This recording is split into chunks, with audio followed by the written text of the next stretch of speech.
Bismillahirrahmanirrahim. Assalamualaikum warahmatullahi wabarakatuh. Syukur alhamdulillah kita masih dipertemukan kembali di channel ini. Salawat dan salam selalu dan tetap tercurahkan kepada junjungan kita Nabi besar Muhammad sallallahu alaihi wasallam. Allahumma sholli ala sayyidina Muhammad wa ala ali sayyidina Muhammad. Harapan dan doa saya semoga sahabatku semuanya selalu diberikan kesehatan, dilapangkan rezekinya, diampuni dosa-dosanya, dipanjangkan umurnya, dan semoga kita tidak mati kecuali mati dengan beriman dalam Islam.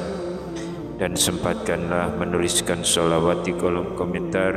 InsyaAllah akan menjadi bukti cinta kita kepada Rasulullah Muhammad SAW. Semoga kita semua mendapatkan syafaat beliau di akhirat kelak. Amin ya rabbal alamin.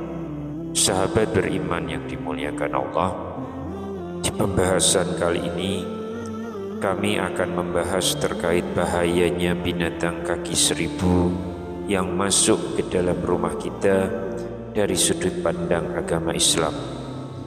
Pertama-tama kita akan melihat pandangan Islam terhadap keberadaan kaki seribu ini yang sering dianggap oleh masyarakat kita sebagai perantara dari santet level tinggi. Apakah hal ini hanya mitos belaka ataukah memang ada dalilnya di dalam keyakinan kita ini?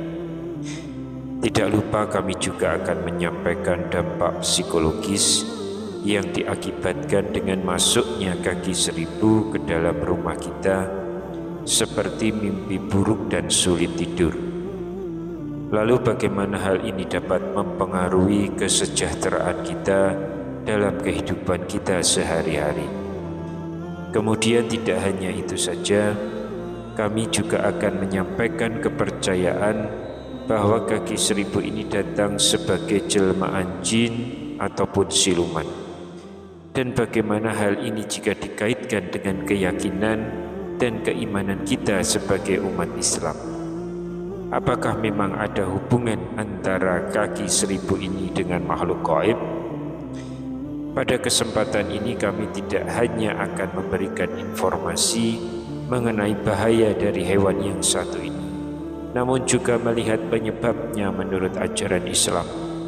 Apakah ada hubungannya dengan cara kita menyimpan makanan, kondisi rumah yang lembab, atau dikarenakan banyak daun yang berserakan dengan masuknya kaki seribu? Sehingga dengan memahami hal ini, maka kita akan sama-sama bisa menjaga keberkahan rumah kita menurut ajaran Islam terhadap fenomena alam sehari-hari.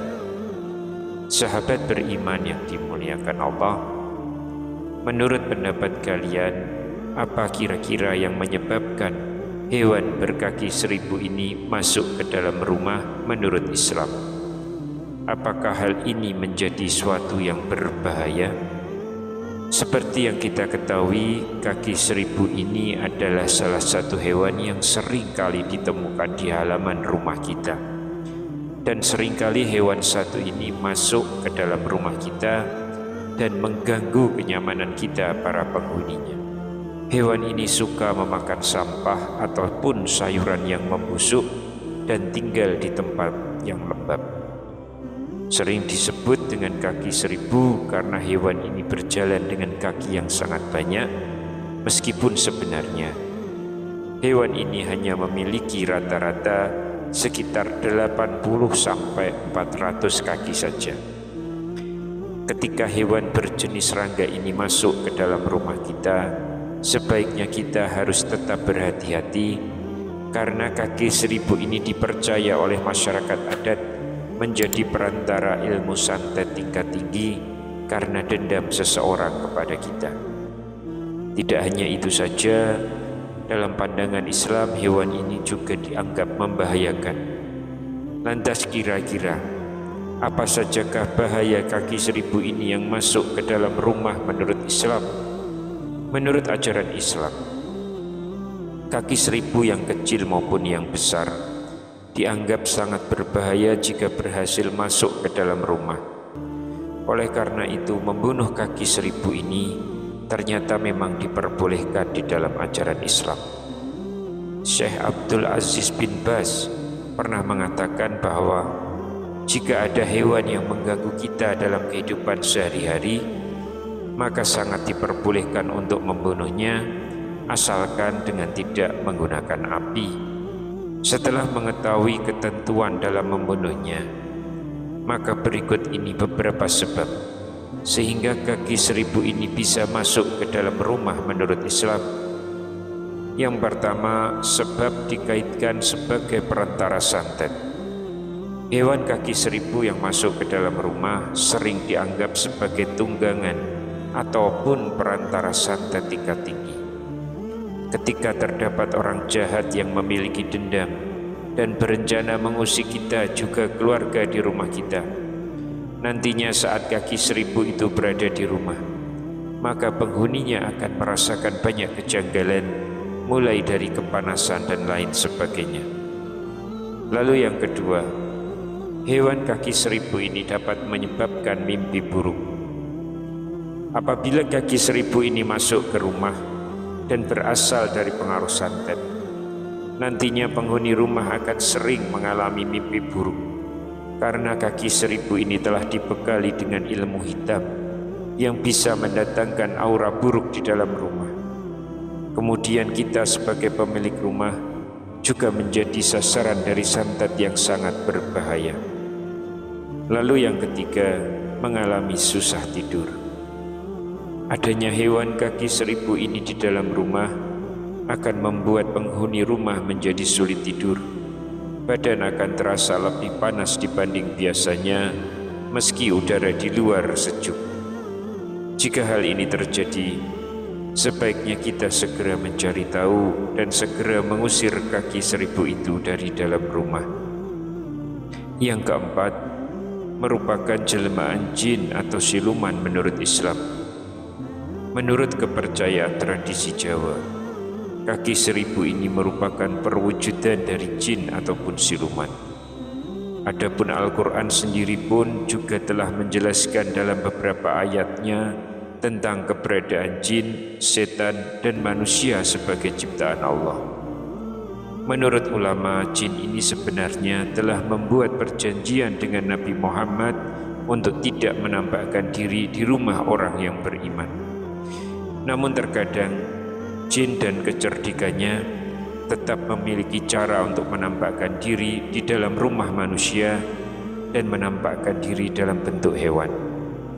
Apalagi hewan kaki seribu ini sangat suka berada di tempat yang lembab, yang sesuai dengan tempat tinggalnya jin di sudut-sudut rumah. Kemudian yang kelima, hewan ini dapat mengeluarkan racun. Walaupun kaki seribu tidak menggigit dan menyengat, tetap saja hewan ini bisa mengeluarkan racun. Mengutip dari beberapa sumber literasi kesehatan, ketika merasa terancam, hewan ini bisa mengeluarkan substansi beracun berupa hidroklorid dan hidrogen sianida. Dikhawatirkan racunnya dapat membuat kulit terasa terbakar, kehitaman, kemerahan, bengkak, gatal, hingga melepuh. Bahkan racunnya pun bisa menimbulkan radang yang membuat tubuh kita menjadi pusing, mual, muntah, sesak, sampai muncul ruam di sekujur tubuh. Adapun penyebab lain kenapa kaki seribu itu bisa masuk ke dalam rumah kita, yang pertama, kita menyimpan makanan secara sembarangan. Menyisakan makanan di berbagai tempat ternyata bisa mendatangkan kaki seribu ke dalam rumah, dikarenakan aroma makanan itu bisa menarik perhatian kelabang untuk masuk rumah. Oleh karena itu tidak heran jika binatang yang satu ini juga sering ditemukan di dapur, apalagi jika dapur itu tidak langsung dibersihkan setelah dipakai untuk memasak. Yang kedua, karena kondisi rumah yang lembab. Adapun ruang bawah tanah, dapur, dan kamar mandi adalah ruangan yang sering mereka cari untuk tinggal dan hidup. Oleh karena itu, jangan pernah kita membuat rumah kita menjadi lembab. Yang ketiga, karena daun-daun yang berserakan. Banyaknya daun yang berserakan di halaman rumah kita bisa menjadi tempat berkembang biak kaki seribu ini. Sehingga untuk menghindarinya, pastikan kita selalu membersihkan halaman secara berkala, sehingga jangan sampai daun-daun berserakan dan bertumpuk dalam waktu yang lama. Perlu diingat bahwa pandangan ini bersifat kepercayaan spiritual dan tidak memiliki dasar ilmiah. Sehingga jika kita menghadapi kehadiran hewan kaki seribu ini di rumah, disarankan untuk mencari bantuan yang sesuai dengan keyakinan kita masing-masing, apakah itu dari sisi spiritual ataupun profesional. Semoga kita dapat mengambil hikmah dari setiap pengalaman dan menjadikannya sebagai pembelajaran jika ketemu hewan kaki seribu di rumah, sehingga kita tahu pertandanya. Wallahu a'lam bishawab. Demikian yang bisa saya sampaikan di kesempatan kali ini. Semoga dapat memberi manfaat untuk kita semua. Amin ya rabbal alamin. Wassalamualaikum warahmatullahi wabarakatuh.